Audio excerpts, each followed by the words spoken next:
My top 5 bows. The Sedegios bow is an absolute beast. Being a power type, having an attack that high is absolutely ridiculous. You're going to be wanting to use load up so you can get that final rapid 5 and do the most power you can.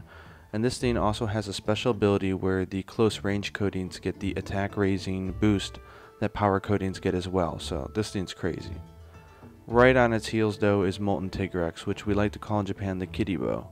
This thing has really high attack, it's got 2 slots so it's a little bit more versatile, and that final rapid 5 is just massively powerful. So tank and attack, use this thing and you'll be able to destroy stuff really fast.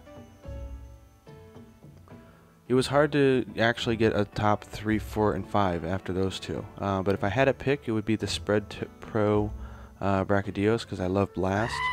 It's just solid, it's got okay attack, it's got good blast, it's got a nice spread 5, so if you're into spread, this is going to be your bow of choice. The next one has to be Shagaru. It's a power type as well, and having power and spread is actually not that common in this game because it can be quite powerful. So it has lower attack to compensate, but it does have that nice affinity, and it's just a good solid bow, especially if you're against a monster that is weak to dragon.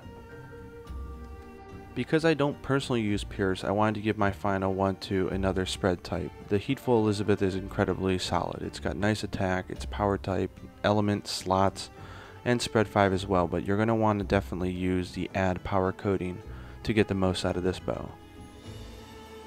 And finally, one honorable mention. So this one has to go to the Acantor bow. So this thing has really high attack, it's got great dragon, it's got nice affinity. It's not a power type, but you wouldn't expect that with that type of attack.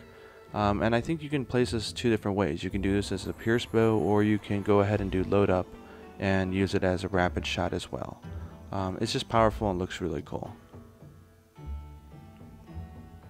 So just a random note, I've noticed that in Monster Hunter 4 and 4G and 4U, where back in 3 Ultimate the spread bows were just the king. And I think that had to do with the fact that all the maps were level. Like you didn't have any elevation, so as long as you were facing the monster and you shot your arrows, you were going to hit it. You almost never missed. But ever since the addition of 4G and 4U, the monsters are a lot faster, they're a little bit smaller, and now there's elevation, so you don't have as big windows and you don't have as big as hit zones. So I think the rapid shot really took off because it's very concentrated, so if you aim properly you can hit all your arrows. And that's why you'll see the top 2 which I have on this list, which was Sedegios and Molten. I could have easily just ended my top 5 right there. They're that good. They're just wonderful. And again, I want to note that I'm not personally into pierce bows, but they're incredibly powerful if you know how to use them, and that could easily be its own top 5 video, so my apologies, but don't take it as they're not good. They're really good. Go ahead, fill the comment section if you know of some really nice pierce bows. Let people know, and I'll be happy to share it at a later time. Happy hunting.